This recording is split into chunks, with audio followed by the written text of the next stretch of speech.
I have some great terrible neighbor stories for you today, and you're going to love the title story too. Here's our first one. A very lengthy saga about Kevin and Melanie, my neighbors from heck, by LaShayla Rose, with an update. I moved to a quiet village in England at the beginning of last year. My neighbor on one side is a nice elderly lady who lives alone. We'll call her Edith. We swap baked goods occasionally, and the neighbor on the other side was a middle-aged man. Around February, he got arrested and moved, and the house remained empty until a couple in their late 20s and early 30s popped up. We will call them Kevin and Melanie. It is important to note that I own my home, while their property is managed by a rental company that specializes in providing properties to people who cannot afford deposits. We are terraced houses. This rental company owns everything on the street up to my house. The houses are kinda L-shaped with the bathrooms added to the back downstairs and then a yard bordering the bathrooms, making the properties rectangular. My yard is connected to Kevin and Melanie's yard, and my master bedroom and living room share a wall with their house. My second bedroom, office, bathroom, and kitchen share a wall with Edith. On the other side of Kevin and Melanie are a single mom who I'm friends with, Valerie, and her 16-year-old son, Tom, who is a very nice and respectful young man. Kevin and Melanie introduce themselves the day they move in to me and Edith. They seem fine, and for the first couple of weeks, they remain fine. And then the noises start. At first, it's just very loud TV and music. Occasionally, I hear raised voices and banging of doors. It doesn't bother me much. I spend my time in my second bedroom and office, so the only time I hear much of this is when I walk through the living room and hear the hum of whatever they're listening to. But it is much louder for Valerie and Tom, who share more property walls with them.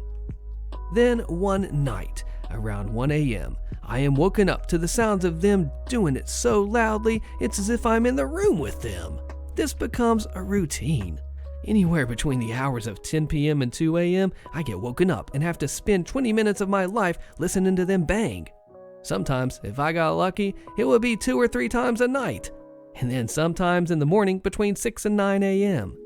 Realizing that they are just not going to stop, I knock on their door and try to awkwardly explain to them that the walls are very thin and I can hear everything that goes on in their bedroom overnight.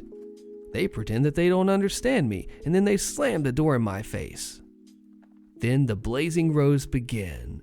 This couple seem to communicate only through verbally assaulting each other. They take a liking to doing it in the middle of the street, sometimes out the back of their house, sometimes out the front. It becomes apparent that they are taking drugs, and as the days slip past, they become louder and angrier. So I open a noise complaint with the council. Several houses on the street become very quickly fed up with them. After being assigned a nice lady at the council, we go through the process of sending them a warning letter. She tells me they will probably guess it's me because my main complaint is, "Lord, I just want to stop hearing them bone." I say that's fine. It's not fine. The day they receive the letter, I also receive a letter with instructions to download an app to my phone that records their noise. They kick off. Not at me, but at each other. This argument lasts 3 days, and on the 3rd day, I'm sweeping my yard outside when Kevin exits the property. Out of reflex, I say, "Hello." He kindly responds by telling me to "Freaking chat to me, you freaking snitch, I'll break your freaking neck." I put in a police complaint about threatening behavior, and a couple of days later, an officer comes to my house. I explain everything that is going on to him. He speaks to them, and they deny everything and scream so loudly I can hear them in my house. The officer comes back to mine, weary, and says he's told them to knock off their behavior and he's sorry he can't do more. I say that's fine. Once again, it's not actually fine. By this point, they have also gotten a puppy to add to the nighttime noise routine. At one point, I have to call in sick to work because the puppy has spent all night crying and howling, leaving me awake for bordering 24 hours. Meanwhile, both me and Valerie have been making solid complaints to the rental company, the police, and the council. The police are at Kevin and Melanie's house roughly 3 to 4 times a week for I don't know what reasons. Through sheer coincidence, I stumble on their Facebook accounts and discover that they have 2 kids that have been removed from them. I wonder why. Kevin has multiple Facebook accounts. Melanie's account is just covered with pics of her kids covered in hearts, making posts about how hard it is to be a mom. I am Thanos snapped out of existence simply through the sheer power of cognitive dissonance. Suddenly, the puppy vanishes, inspiring another days-long fight after it emerges that Kevin sold it without Melanie's knowledge to afford something. Neither Kevin nor Melanie work, and this is often a fight between them two. I continue my council noise recordings. Their constant fighting does not improve the nightly sessions for me, although you might think that it would. The council lady comes out to install a decibel monitoring box in my house. On the day she comes, Kev and Mel are having an absolute rager in the street, and she texts me to ask me to come out of my house and get her because she is frightened of getting out of her car. She installs the box and the monitoring continues. A while later, one evening, Valerie goes out shopping at the local supermarket. Tom, being 16, takes a bath and plugs his phone into a speaker so he can listen to music. Kevin and Melanie decide that Tom's music is too loud for their taste. Instead of handling it like normal people, they wait until Valerie is pulling up in her car outside and then kick off outside, screaming that they'll screw her up, that he has just gotten out of prison and Mel is pregnant and he must protect his prego fiancé. Yikes. The police are called. They deny everything except that Valerie's Ring doorbell camera records everything. The police take what they can and pop away after warning Mel and Kevin not to interact with Valerie or Tom or any of their family who comes to visit. You and I both know that Mel and Kevin do not stick to this. Eventually, it gets far enough that the council lady informs me that she's been in contact with the rental agency and the police, and they are putting a community protection order on them. She sends them a letter telling them to knock off all their shenanigans. The lettings agency asks the landlord if he wants to evict, but I don't hold high hopes on that one, as I assume the landlord will want his sweet rental paychecks. That weekend, I am out doing some maintenance in my garden when they arrive home with a friend and have a loud and pointed discussion about how it is illegal to record people without their consent and how their friend fixes windows for a living, and if anyone gets their windows broken, he would ensure that no one in the area would come out for it because everyone knows him. I don't know him. I ignore them, I finish my maintenance, and as I'm going back inside, Melanie hisses, "Disgusting lesbian," at me. I'm not a lesbian, readers and listeners, but I do have a visible pride flag in one of my windows. That night, they roam the streets and threaten Valerie's brother as he rides his bike up to see her. So, after this, I call the police again. So does Valerie. Valerie, by this point, has also involved her son's social worker, as Tom has learning disabilities and sometimes spends time in respite care, and his social worker is responsible for making sure that he lives in a safe environment. The social worker, Henry, after witnessing firsthand Mel and Kev's shenanigans, also decides that he's going to get the police involved. I decide to buy a camera for my backyard. I don't believe that Kevin and Melanie will do anything, but since they don't like being illegally recorded for the council, I'll do it some more. The police make an appointment to come see me on Tuesday. Me, Tom, and Valerie install my camera in my backyard on Monday. Kevin and Melanie come outside to watch us, so we have a loud and pointed discussion about the features of the camera, such as motion detection and anti-tampering devices. Because I know it ticks them off, and by this point, I decide that I'm allowed to be petty. I angle the camera on the wall so it covers my whole backyard, but none of theirs. But if you looked at the camera itself, you might think it does. So, Tuesday rolls around. I arrive home from work. It becomes apparent that they are in the middle of one of their ding-dong rows. Melanie is stalking the back street, screaming about how they are finished. I have no idea how long this has been going for or what happened, but I know the police officer is coming and that this bodes ill. The officer arrives at my house about an hour later. We have a long discussion. He goes to see Valerie and Tom, and they discuss things too. Edith knocks on my door and asks for my help with her mobile phone and tells the officer some things that she's seen and heard. He asks me if he speaks to Kev and Mel, what sort of outcome do I want? I tell him that I want them to pretend that I do not exist, do not speak to me or about me or in my vicinity. I want to live in peace and quiet and for them to just shut up. That's it. I don't think this is unreasonable, but I do warn him about the argument earlier and the fact that I do not know if they are home right now. Officer goes to knock on their door. They are, in fact, home, and they lose their utter minds. Valerie texts me as the screaming begins, but from our houses, we cannot hear exactly what is being said. I pick up a few words here and there, but nothing that would allow me to string together the conversation. We wonder if the officer is going to call for more officers and other neighbors start opening doors in the street to check what the heck is going on. Eventually, Melanie slams the door in the officer's face, and he simply gets in his car and drives away. About an hour later, he calls me back, opening with the line, "Well, they are charming, aren't they?" which makes me feel vindicated just a little bit. He tells me they denied saying anything to me and that because there is no evidence, he can't progress with my complaint, which is fair and reasonable and what both me and the officer thought would happen. He does, however, then tell me that they complained to him about the camera that I put up the previous day in my yard. Their opinion is that I am recording them in their back garden, and that is illegal. But the officer disagreed and tells me that this really upset them, and they have said that they are going to make a complaint to the police separately about my camera, but not to worry about it because I'm not doing anything wrong and I installed it for my own safety. An officer might come to my house, but they will likely say the same thing. I tell him that I'm more than happy for them to come and look at my camera, and he wishes me well and hangs up. On Wednesday, I arrive home from work and pop into my kitchen to make a coffee. Seconds later, Kev and Mel arrive in their garden to watch me. It is just peeing down with rain. They have clearly been waiting for this all day. I do not look at them. I make my coffee and leave, and they go back inside. Today's Thursday. It's 3:30. They've been slamming doors and shouting at each other up and down the road. I am very tired, but they did not do stuff last night, so I got 10 hours of sleep. At this point, I think I'm simply going to have to put up with this until they start getting fines and arrest. But I'm super open to ideas that'll expedite the process, and well, it was cathartic to write this all down, and I could use some virtual padding. The brand new update. So, what can I tell you guys? I got home today from work and they have vanished. All the windows and the blinds are open, and the house is empty. No one on the street saw them leave. Edith saw the man walking into town this morning with a letter in his hand, but that was it. I'm assuming they had a van drive up the back streets in order to get all the furniture out, but my camera didn't catch anything. There is nothing left except trash all over the floor of the living room and some of the kitchen. They left dog crap all over the yard. The gate is broken, but they must have untied it and it's just miserably swinging in the breeze.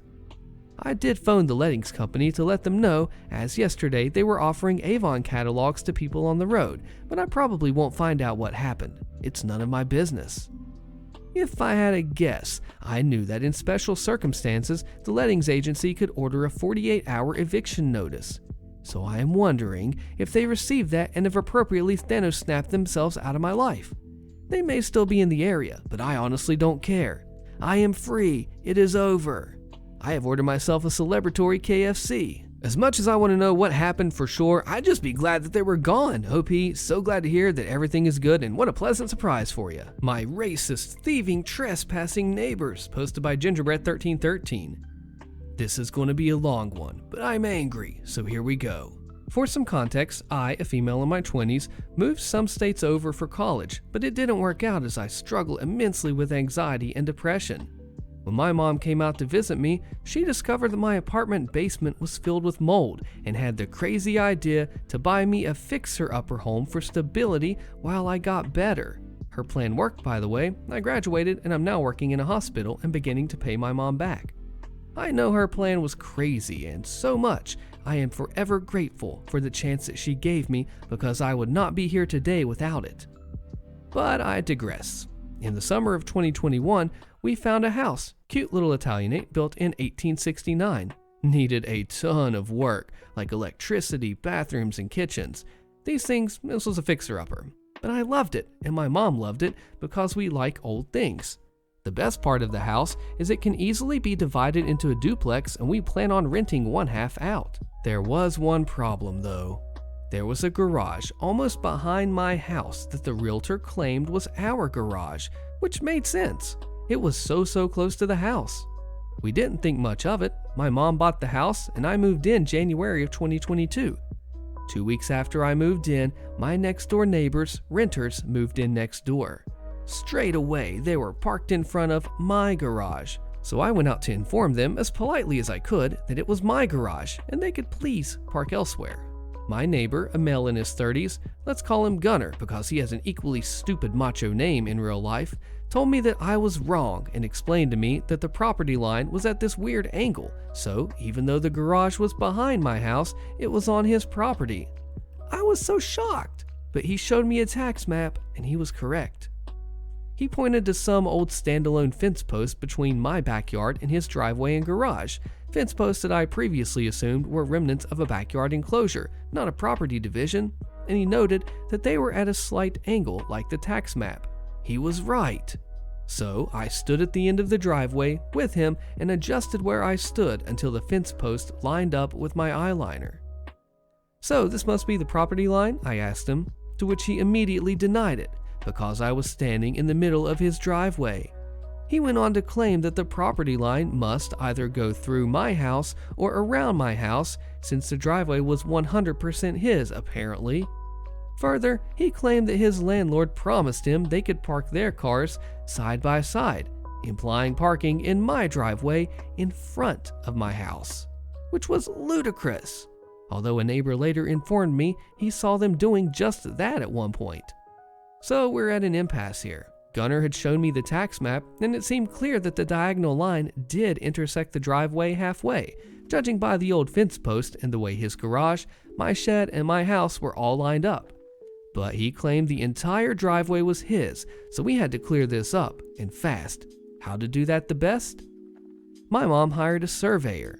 That was a thing itself. When the surveyor found the property stake completely on the other side of Gunner's driveway, showing the skew was more diagonal than the tax map showed, Gunner decided it was a good idea to go outside and scream and yell at the surveyor like a toddler that, "This can't be right. If this is right, then I don't have a driveway." Reader, they had plenty of space for a new driveway. But the survey was right.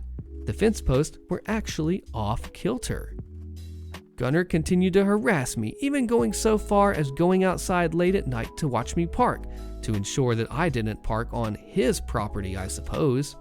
He and his girlfriend, Karen, had continued to yell and harass me over the property, even after we all knew it was mine.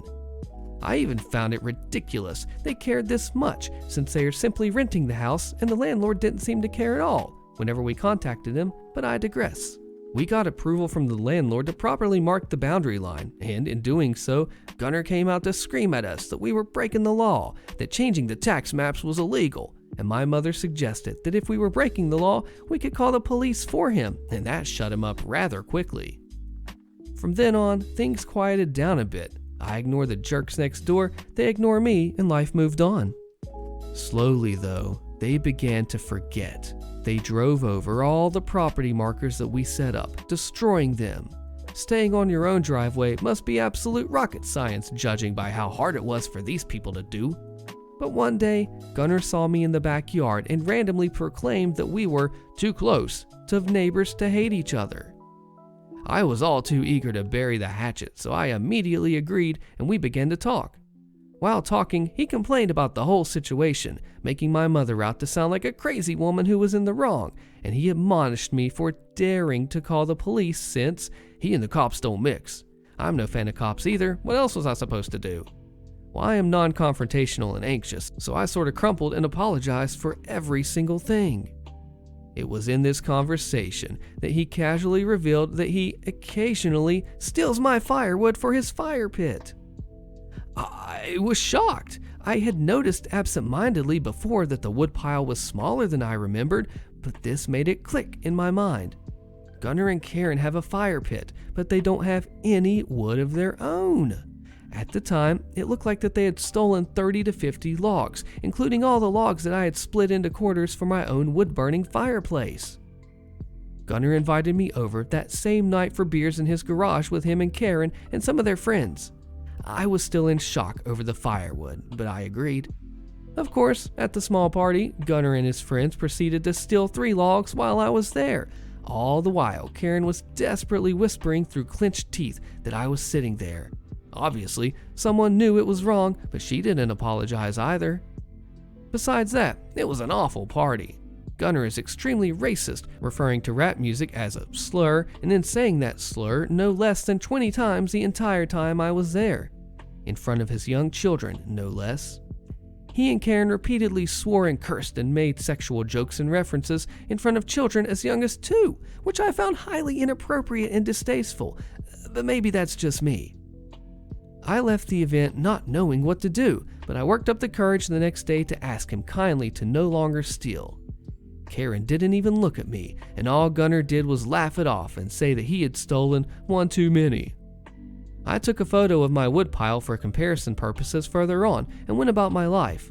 I graduated school, I got a job, and finally had the time to check the pile today. And what do you know? 20 to 40 logs gone. I lost it. Right after doing a freaking blood donation, I moved all the firewood inside the shed, and I locked the shed with a brand new padlock.